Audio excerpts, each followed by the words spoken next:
Bakka jirtan hundumaatti nagaa fayyaanni waaqayyo isiniif haa baay'atuuf. Akkam jirtu daawwattoonni Buddussee Tube.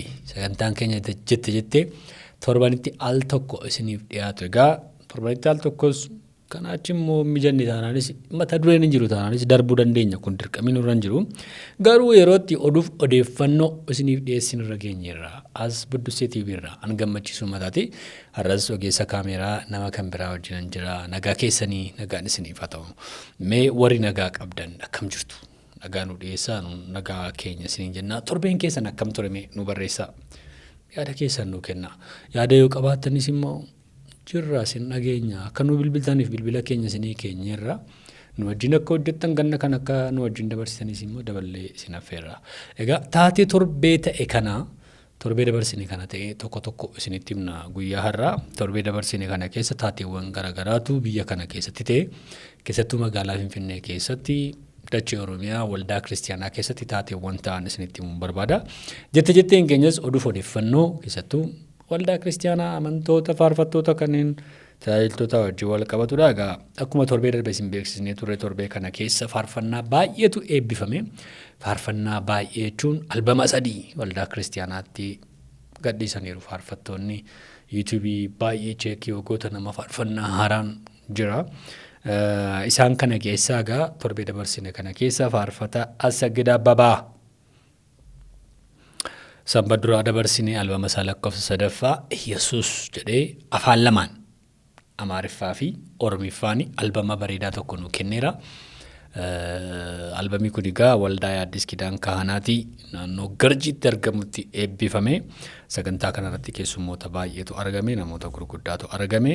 Egaa Asagidi waggaa 20 dura magaalaa Adaamaa istaadiyeemii Adaamaa keessatti konfiraansii guddaa tokkotu gaggeeffamu akka carraa sagalee dhageechi goree sirbituu taa'anii hiriyoonni isaallee abdataa turanii inni garuu faarfataa ta'e guyyaa sana gooftaa Yesuus Kiristoosiin akka lubbuusaatti akka fayyisaa lubbuusaatti godhee fudhatee erga sanaa booddee gara booddeetti hin deebine baay'ee kan isin dhibuudhaan gadda gaafa albama isaa Yesuus jedhu lakkoofsa sadaffaa kana eebbisu haadha warraasaa wajjinis erga wal fuudhanii waggaa 15 guunnee waaqayyoon nu galateeffadhaa. Waggoota 15 kana keessatti immoo ijoollee 4 horanneerra waaqayyo baay'ee nu eebbisee jedhee dhugaa beeraa faarfata Asagid baga gammaddee baga guyyaa kanaan sigee jechuun jaallanna. Namoonni faarfannaa Asagidiin jaallattan tajaajila isaa dhaqxanii YouTube isaa subscribe gootanii faarfannaa isaa dhaggeeffachuu namootaaf qooduu dandeessu. Egaa torbee dabarsine kana keessa taateewwan ta'an keessaa inni kun isa tokko. Inni kan biraan torbee dabarsine kana keessa faarfataa jaallatamaa namni dinqiin tokko ammas albama isaa aarsaa galataa jedheen immoo albama lakkoofsa 2 nu gumaacheera. Egaa gujee naannoo kellaatti waldaa Assembly of Gadiitti sagantaa addaa tokkotu ture. Akka carraa ta'e egaa roobi tureera ibsaan badeera sagantaa kanarratti namoonni baay'een fageenya isaarraa kan ga'e hin hirmaanne. Garuu immoo buleessa kana tumsuu bira dhaabbachuu kanneen barbaadan faarfannaa isaa dhaggeeffachuu kan barbaadan faarfataa daagim ayyaanaa aarsaa galataa jedhee albama isaanis YouTube isaa irratti gadhiisee jira gatii ta'ee fi adaraa keessan kan isaas dhaqaatii dhaggeeffadhaa tumsaa bira dhaabbadhaan isiniin jedha. Daaginis egaa waggoota 20f yookaan sanaa olii fi waldaa kiristaanaa keessa gartuu faarfattootaa keessatti miseensa ta'uu faarfannaa achiin barreessuu hojjechuu irraa kaasee tajaajilaa ture. Daagiin waggoota 10 asitti immoo ministiriiwwan garaagaraa wajjin waldoota garaagaraa wajjin keessattuu gara Booranaa kana gara Gujii kana Wallagga kana keessa garaagaraa deemee immoo baay'ee jaallatama faarfannaan isaa cidha namoota baay'ee soo isaa baay'ee mucaa dinqiidha mucaa jaallatamaadha. Faarfataa daagim ayyaanaas albama isaa lakkoofsa 2ffaa aarsaa galataa jedhee waaqayyo faarsaa galataa dhiyeesseera torbee dabarsine kana keessa innis nu eebbiseera. Egaa dhugaa dubbachuu fi daagim ayyaanaa kunis nama salphaa miti. Abbaa ijoollee dargaggoota lamaati. Haadha warraa qaba nama tasgabbaa jireenya isaa keessatti nama kamii wajjin walitti hin buunedha. Inni kan biraa kan waa'ee daagii kan aarsee na gaddisiise YouTube isaa reefuudha. Si'aan ammoo addunyaan dijitaalaa kun namoonni isa sanatti fayyadamaa jiru gatii ta'eef dhaqaatii subscribe godhaa faarfannaa isaa dhaggeeffadhaa. Waan biraa odhiistan kanaan mucaa kana tumsaan isiniin jedha. Taatee torbee darbee ta'e kana keessaa faarfataa daagima ayyaanaas faarfannaadhaan nu eebbiseera. Har'a isinitti meera faarfannaa baay'eetu jira isiniin jedheera. Faarfannaan kan biraas eebbifameera kaleessa. Torbee dabarsine kana keessa faarfataa miliyoon lijaamuusi albama isaa lakkoofsa 10 jedheen immoo itti gadhiisee jira. Faarfataa miliyoon lijaamuu beektu baay'een keessanii faarfannaa inni ittiin beekamu hundumtuu narraa gorraan jedhee faarfannaan inni faarfatu baay'ee baari'aalii ba'ee keessattuu yeroo darbee kana dargaggoonni tokko itti faarfatanii baay'ee beekamee ture. Kan isaa immoo waldaa guutuu wangeelaa fiinaansii keessattidha kan inni eebbifame naannoo Madaanaa Lamiitti. Faarfannaan kunis baay'ee akkasiin dhaggeeffattan adaraa isiniin jennaa. YouTubein isa kanaa immoo gara nama 7,000 qaba kan isaas. Mucaan kunis kan inni itti fayyadamuu danda'u sanuma gatii ta'ee fi YouTube faarfataa miliyoonis dhaqaatii subscribe godhaa. Inni kan isaa immoo kan isin dhibu magaalaa Naqqamtee irraa ba'ee dhufee magaalaa Finfinneetti eebbisee yoo Waaqayyo isa gargaare immoo akkana jedhetti torbeetti aanu kana immoo magaalaa Naqqamtee keessatti albama kanarra deebi'eetu eebbisa. Kanaafiyyuu namoonni argamuu fi dandeessan magaalaa Naqqamteettis argamtanii albama kana isaa wajjin eebbisu. Qaama keessan Yesuusiin godhattanii isaa wajjin Waaqayyo waaqeffachuu dandeessu isiniin jennaa. Egaa inni isin nama salphaa miti. Gaa'ela qabaa abbaa ijoollee lamaati. Waa'ee faarfattoota keenyaa, waa'ee tajaajiltoota keenyaa waltajjii kanarratti oduu jiru isinitti himna. Eenyu maali wanta jedhu wanta bira geenya isiniin dhoksinu. Garuu dhaggeeffachaa jiraachuu keessan nutti hima. An beekna malee dhaggeeffachaa jirtu. Callumettanii badaa deebiitu hin jiru, reaakshiniitu hin jiru malee namni keenya akka nu dhaggeeffatu beekna. Nu galasi komantiin tokko simmoo jirti. Egaa taatee kan biraattan darbaa torbee dabarsine kana keessa taatee wanta an keessaati kitaabi dinqiin tokko immoo eebbifamee hawaasa kiristaanaaf gadhiifameera. Kitaabi kun kitaaba baay'ee addadha. Kitaabota yeroo garaagaraatti barreeffaman keessaa Profeesar Zariyuun Gabree egaa Waaqayyo isaan gargaare kanaan dura gara kitaabota 4 mata duree jajjabaa irratti waa'ee marsaalee hawaasaa irratti waa'ee sadoomummaa irratti kitaaba isaan barreessan waldaa kiristaanaatiif kan baay'ee isin dhibu immoo Profeesar Zariyuun kitaabi isaanii maxxanfamee duwwaa biyya kana keessa taa'aa miti. Sadarkaa addunyaalessaatti Amaazoon faarra dhaxxanii kitaaba isaa argachuu dandeessu. Baay'ee kuni akka nuuni sajajnu nu godha Profeesar Zariyuuniin gicennaan.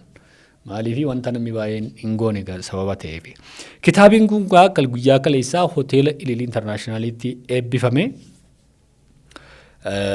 Waldaa kiristaanaatiif immoo bu'aa guddaa buusa jennee abdii guddaa qabna. Namoonni kitaaba kana xiinxalan dubbisan waa'ee kitaaba kana waan baay'ee kaasaniiru. Kitaabni kun boqonnaa 5 qaba jedhanii keessumaa wanti kitaabi kun irratti xiyyeeffatu inni guddaan fi inni baay'ee namoonni akka isaan dubbisaniif kakaasu AI yookaan immoo artificial intelligence amma addunyaa kanarratti gadhiifame yookaan immoo gara fuulduraatti teknooloojii roobootii addunyaa kan biraarra roobootiin akka nama tajaajilu marsaalee hawaasaa irratti nagartu keessumaa gara biyya Eeshiyaa kana keessa Ameerikaa keessa normaalidha. Awurooppaa fa'aa keessa baay'ee normaalidha. Roobootiin hoteelota fa'aatti iddoo garaagaraa warshaa garaagaraa keessatti tajaajiluun.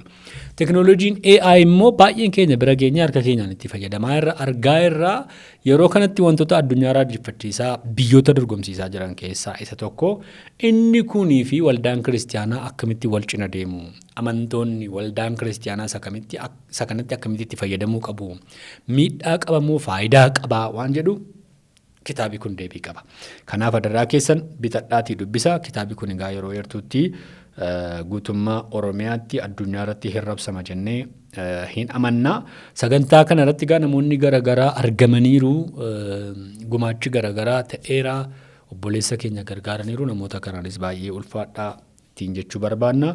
Profeesar Zariyuuniin baay'een keessan beektu waldoota garaagaraa irra deemanii tajaajilu. Isaanis immoo nama cimaadha, nama qaxaleedha. Isaan abbaa ijoollee sadiiti, abbaa ijoollee dhiira 2 fi durba 1ti.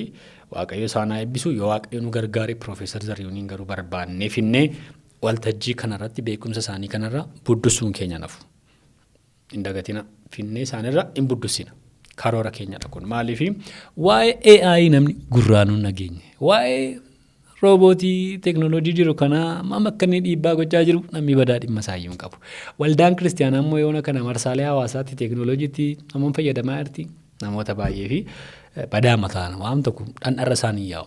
Yeroo nuti kana dhaggeeffadhaa subscribe godhaa nu wajjin hojjedhaa waa'ee teeknooloojii kana waa'ee ammayyummaa kana baraa jennuyyuu waan kan biraa keessa jiru. Kanaaf Profeesar Zariyuuniin waa'ee kana irratti barreessuu keessaniif guddaa goonee isin galateeffanna. Utuu dubbannu mata duree kitaaba isaanii isinitti meeraayi wal'aansoo jedha yookaan struggle. Maaltu wal'aansoo isin qabee jira? Kuffisuuf jettu moo isin kuffisuuf jedha? Deebisaa koomentii irratti nu barreessa. Inni kan biraan torbee dabarsine kana duwwaa ta'uu hin taane torbee kanas immoo ayyaaneffatamaa jiru tokko jira. Nun waa'ee waldaa kiristaanaa dubbachuu hin dhiifnu, waa'ee amantootaa, waa'ee tajaajila wangeela qulqulluu hin dubbanna isiniin jedheera. Egaa waldaan Addis Kidaan Kahanaati kabaja hundeeffamuu ishee waggaa 10ffaa akkasumas immoo sagantaa dargaggoo gaarii bara 2018 Damaasqoo jedhanii haala addaatiin galmeerra jiru ayyaaneffachaas jiru. Guyyaa wixata guyyaa har'aati kaasee hanga sanbata dhufuutti mata duree garaagaraatiin guyyaa seenaa, guyyaa dargaggootaa, guyyaa kennaa jaalalaa, guyyaa daa'immanii akkuma kana immoo guyyaa sagantaa dargaggoo gaarii jedhanii waan baay'ee sagantaa garaagaraa qopheessanii celebrate gochaa jiru. Namoonni isiniif mijatu magaalaa Finfinnee jirtan sa'aatii 10 booddee yeroo hundumaa wixata hanga jimaataatti dattanii isaanii hojii waaqayyoon galateeffachuu dandeessu.